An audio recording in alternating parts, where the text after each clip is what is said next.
Assalamualaikum warahmatullahi wabarakatuh. Selamat malam, salam sejahtera untuk kita semua. Pada kesempatan ini, kami mencoba menjelaskan mengenai fokus konsultasi pada kecerdasan buatan bagian Knowledge Based System yang disusun oleh saya, Jajen Jainuddin, dengan nomor induk mahasiswa 191151237. Kemudian Agus Suseno 191151009, Ilham Muhammad 191151046, Irwan Herdiansa 191151048, Muhammad Firman Pahlevi 191151080, Muhammad Japar Supriyanto 191151067, kemudian ada Muhammad Sofyan 191151074 dengan dosen pengampu yaitu Bapak Agung Widarman, Magister Teknik. Kami dari kelompok 5 kelas Malam B, Sekolah Tinggi Teknologi Wastu Kancana Purwakarta. Baik, dalam presentasi kali ini kami dari kelompok 5 akan menjelaskan mengenai pengertian daripada fokus konsultasi, kecerdasan buatan, dan knowledge based system, kemudian sejarahnya, lalu ada jenis-jenis, contoh penerapan dan tujuan daripada kecerdasan buatan itu sendiri. Kemudian ada manfaat kecerdasan buatan yang diimplementasikan dalam pengembangan pakar. Lalu ada komponen dan konsep dasar sistem pakar. Kemudian ada paham pemikiran kecerdasan buatan. Lalu ada elemen dasar dan kelebihan knowledge based system. Lalu yang terakhir nanti ada studi kasus. Baik, mungkin langsung saja kepada poin yang pertama yang akan dijelaskan oleh rekan saya mengenai pengertian daripada fokus konsultasi, kecerdasan buatan, dan knowledge based system. Assalamualaikum warahmatullahi wabarakatuh. Saya Jajan Jainuddin dengan nomor induk mahasiswa 9151237. Di sini saya akan mencoba menjelaskan terkait pengertian daripada fokus konsultasi, kecerdasan buatan, dan knowledge. Yang pertama yaitu fokus konsultasi. Fokus konsultasi yaitu sebuah sistem berbasis komputer yang digunakan untuk melakukan konsultasi. Sistem konsultasi yang menggunakan basis aturan di dalamnya tergolong ke dalam sistem pakar atau expert system. Sistem konsultasi dapat menggabungkan dua sumber pengetahuan yang dapat diakses secara langsung, yaitu pengetahuan dari knowledge base dan pengetahuan dari pakar langsung. Kemudian yang kedua yaitu kecerdasan buatan. Kecerdasan buatan atau artificial intelligence adalah salah satu cabang ilmu pengetahuan yang berhubungan dengan pemanfaatan mesin untuk memecahkan persoalan yang rumit dengan cara yang lebih manusiawi. Hal ini biasanya dilakukan dengan mengikuti atau mencontoh karakteristik dan analogi berpikir dari kecerdasan atau intelijensia manusia dan menerapkannya sebagai algoritma yang dikenal oleh komputer. Dengan suatu pendekatan yang lebih efisien dapat diambil tergantung dari keperluan yang mempengaruhi bagaimana wujud dari perilaku kecerdasan buatan. Kecerdasan buatan biasanya dihubungkan dengan ilmu komputer, akan tetapi juga terkait erat dengan bidang lain seperti matematika, psikolog, pengamatan, biologi, filosofi, dan lainnya. Kemampuan yang mengkombinasikan pengetahuan dari semua bidang ini pada akhirnya akan bermanfaat bagi kemajuan dan upaya menciptakan suatu kecerdasan buatan. Kemudian yang terakhir yaitu knowledge based system. Knowledge based system atau sistem berbasis pengetahuan ini merupakan bagian dari kecerdasan buatan. Memiliki kemampuan untuk melakukan komputasi, penyimpanan, proses berpikir, dan penyimpanan pengetahuan. Knowledge based system dapat diimplementasikan untuk membantu pakar atau expert menjawab pertanyaan-pertanyaan tanpa menghabiskan waktu, dapat dilakukan dimanapun dan kapanpun. Kemudian knowledge based system ini sendiri terdiri dari knowledge base dan mesin inferensi yang berfungsi sebagai mesin pencari pengetahuan. Sejarah, kecerdasan buatan, dan knowledge based system. Kecerdasan buatan berbagai literatur mengenai kecerdasan buatan menyebutkan bahwa ide mengenai kecerdasan buatan diawali pada abad 17 ketika Rene Descartes mengemukakan bahwa tubuh hewan bukanlah apa-apa, melainkan hanya mesin-mesin yang rumit. Kemudian, Blaise Pascal yang menciptakan mesin penghitung digital mekanis pertama pada 1642. Selanjutnya pada abad 19, Charles Babbage dan Ada Lovelace bekerja pada mesin penghitung mekanis yang dapat diprogram. Perkembangan terus berlanjut.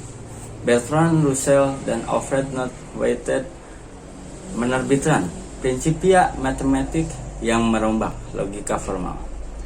Warren MC Clutch dan Walter Pitts menerbitkan Kalkulus Logis, gagasan yang tetap ada dalam aktivitas pada 1943 yang meletakkan fondasi awal untuk jaringan serap.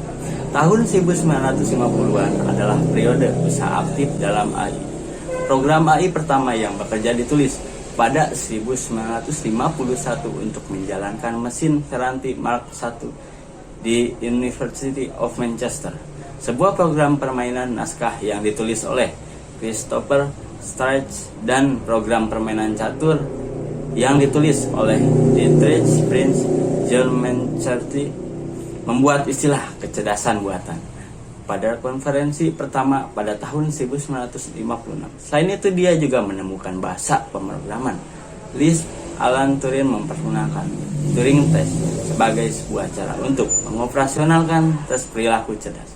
Joseph Weizenbaum membangun ELIZA, sebuah chatbot yang menerapkan psikoterapi Rogerian. Selama tahun 1960-an dan 1970-an, Joel Moses mendemonstrasikan kekuatan pertimbangan simbolis untuk mengintegrasikan masalah di dalam program Machisma. Program berbasis pengetahuan yang sukses pertama kali dalam bidang matematika.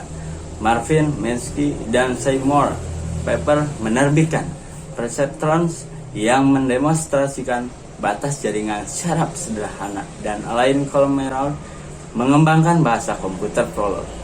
Ted Shortleaf mendemonstrasikan kekuatan sistem berbasis aturan untuk representasi pengetahuan dan inferensi dalam diagnosa dan terapi medis yang diyakini sebagai sistem pakar pertama.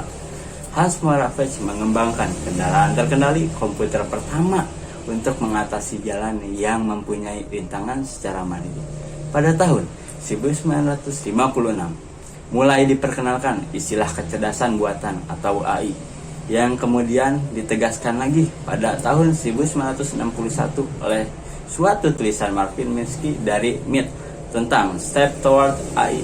Semenjak itu istilah AI menjadi semakin populer dan kemajuan bidang ini mencapai puncaknya dengan munculnya pengetahuan tentang sistem pakar.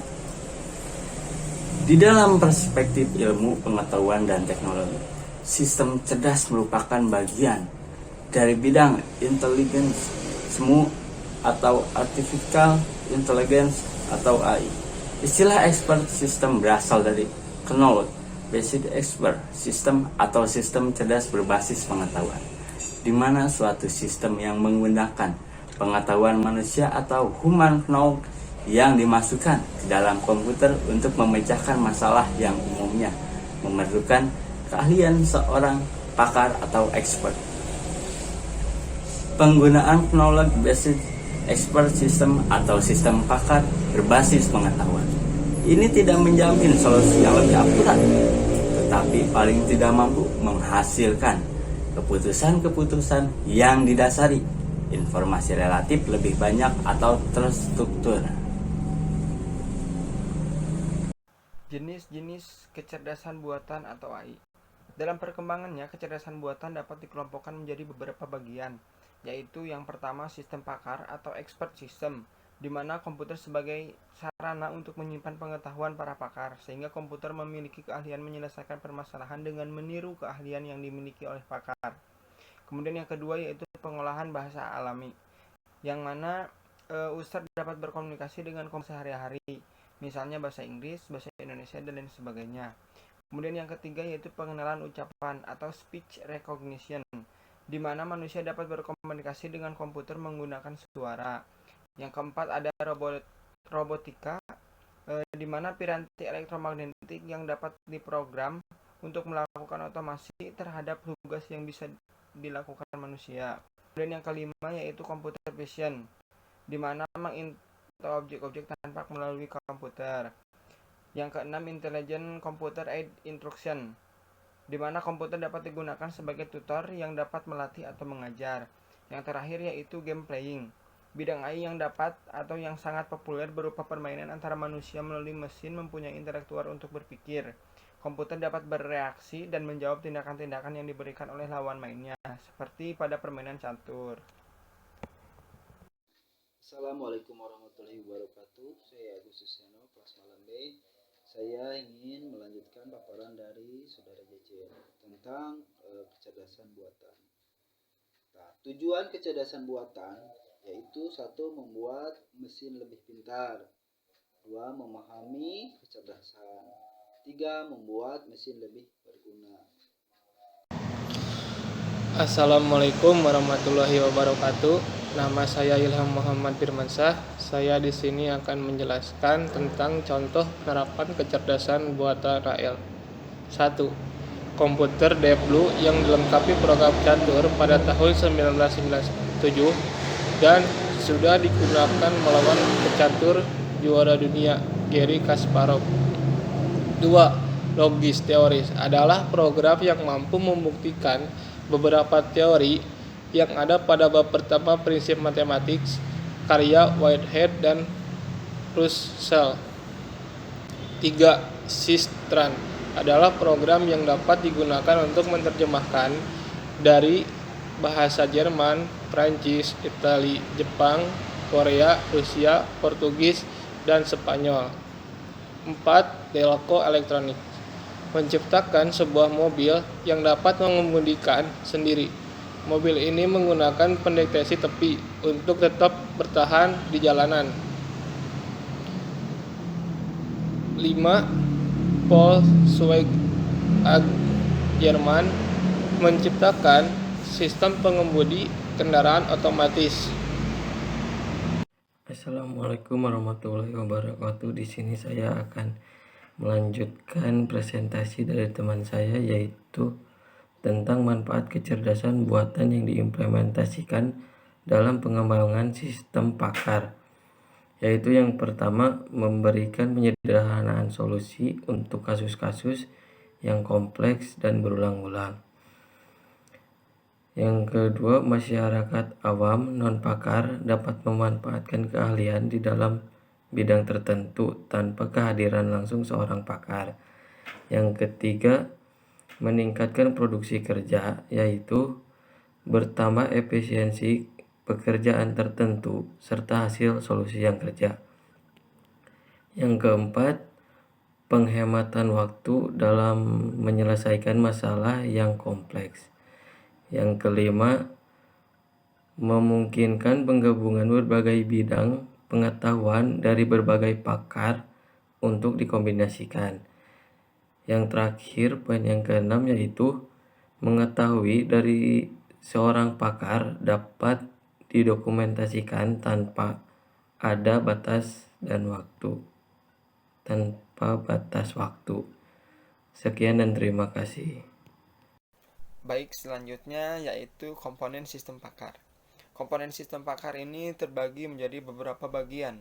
Yang pertama yaitu antarmuka pengguna atau user interface, merupakan mekanisme yang digunakan oleh pengguna dan sistem pakar untuk berkomunikasi. Antarmuka menerima informasi dari pemakai dan mengubahnya dalam bentuk yang dapat diterima oleh sistem. Yang kedua yaitu basis pengetahuan. Pada basis pengetahuan ini, pengetahuan untuk pemahaman, formulasi, dan penyelesaian masalah. Komponen sistem pakar ini disusun atas dua elemen dasar, yaitu fakta dan aturan. Kemudian yang ketiga ada akuisisi pengetahuan. Akuisisi pengetahuan ini yaitu pengumpulan, perpindahan, dan transportasi keahlian dalam menyelesaikan masalah dari sumber pengetahuan ke dalam program komputer. Kemudian yang keempat ada mesin inferensi. Mesin inferensi yaitu program komputer yang memberikan metodologi penalaran tentang informasi yang ada dalam basis pengetahuan dan dalam workplace dan untuk merumuskan kesimpulan. Kemudian yang kelima yaitu ada workplace. Workplace ini merupakan area dari sekumpulan memori kerja atau working memory. Kemudian memori kerja ini bagian daripada sistem pakar yang menyimpan fakta-fakta yang diperoleh saat dilakukan proses konsultasi. Fakta-fakta inilah yang nantinya akan diolah oleh mesin inferensi berdasarkan pengetahuan yang disimpan dalam basis pengetahuan untuk menentukan suatu keputusan ataupun akibat. Kemudian selanjutnya yaitu fasilitas penjelasan. Pada fasilitas penjelasan ini, komponen tambahan yang akan meningkatkan kemampuan sistem pakar. Komponen ini menggambarkan penalaran sistem kepada pemakai mengenai jalannya penalaran sehingga dihasilkan suatu keputusan. Kemudian yang terakhir yaitu perbaikan pengetahuan. Pada perbaikan pengetahuan, sistem pakar dapat dirubah kapan saja sesuai kebutuhan sistem. Hal ini dilakukan sehingga pemakai akan menggunakan sistem pakar sesuai dengan perkembangannya. Untuk melakukan proses perubahan tersebut, sistem dilengkapi dengan fasilitas akuisisi pengetahuan. Pakar memiliki kemampuan untuk menganalisa dan meningkatkan kinerja serta kemampuan untuk belajar dari kinerja sebelumnya, sehingga program akan mampu menganalisa penyebab kesuksesan dan kegagalan yang dialaminya. Konsep dasar sistem pakar. Konsep dasar sistem pakar mengandung beberapa bagian diantaranya. 1.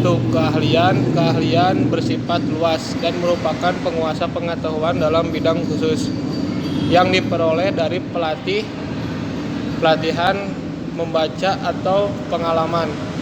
Contoh, bentuk pengetahuan yang termasuk keahlian: teori, fakta, aturan-aturan pada lingkup permasalahan tertentu. Strategi global untuk menyelesaikan masalah.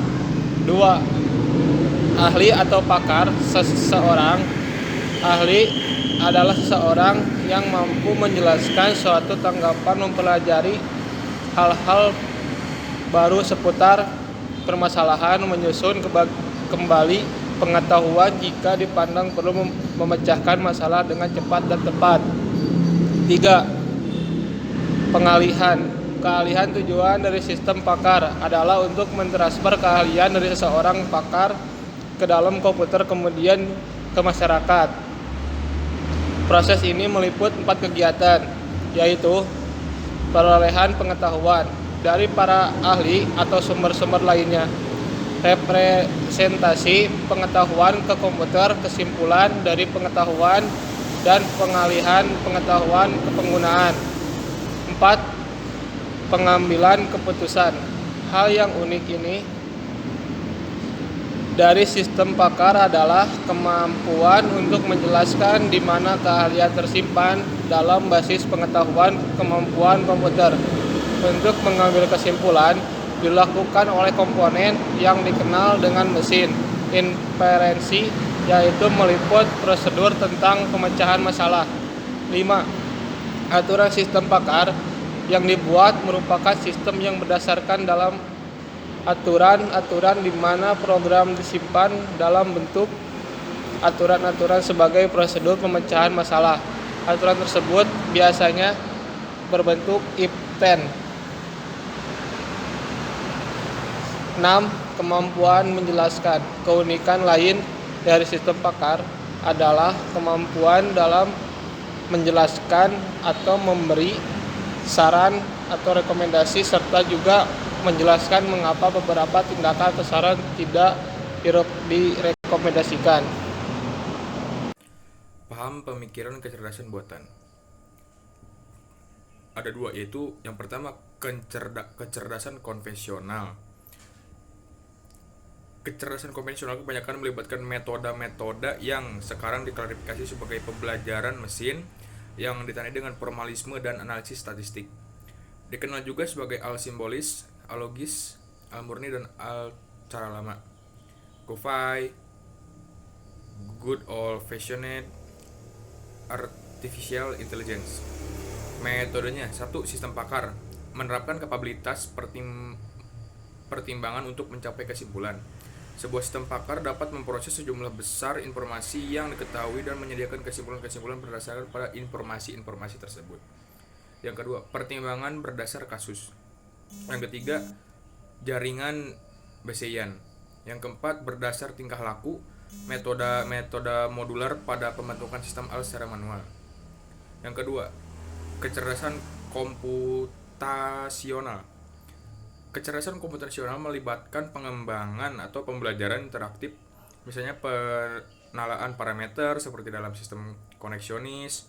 Pembelajaran ini berdasarkan pada data empiris dan diasosiasikan dengan al non simbolis, al yang tak teratur dalam perhitungan lunak.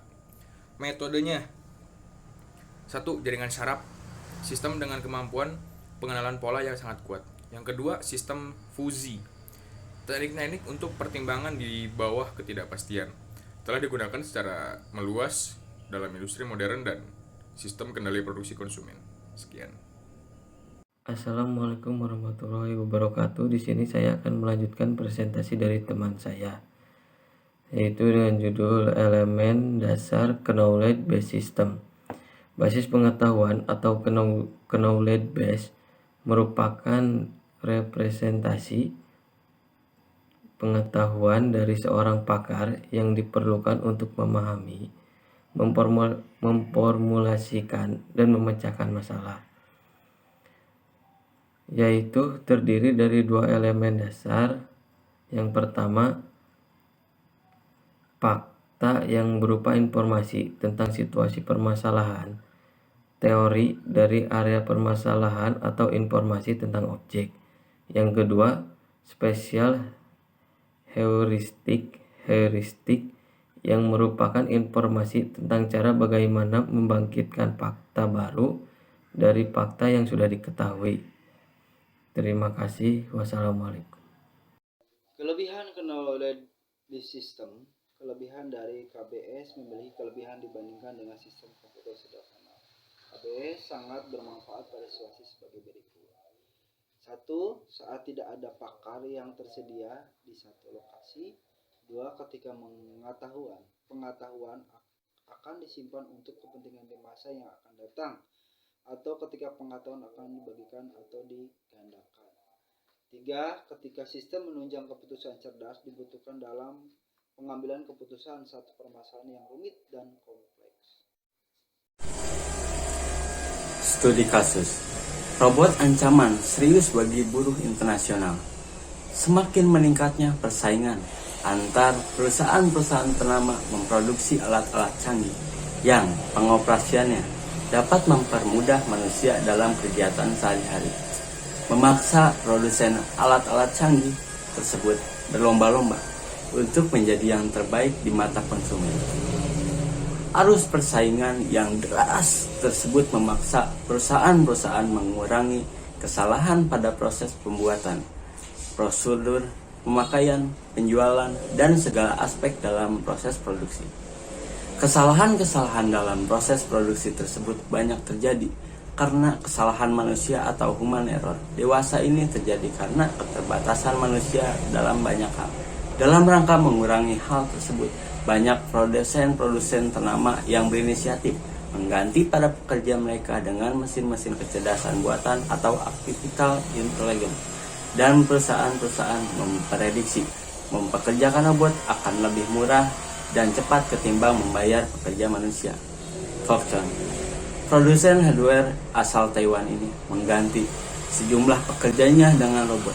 Perusahaan ini menganggap biaya penggunaan robot lebih efektif dan efisien demi mengatasi dilema terhadap tenaga kerja manusia. Pada tahun ini Foxconn menggunakan sebanyak 10.000 robot dan jumlahnya direncanakan meningkat menjadi 30.000 di tahun depan.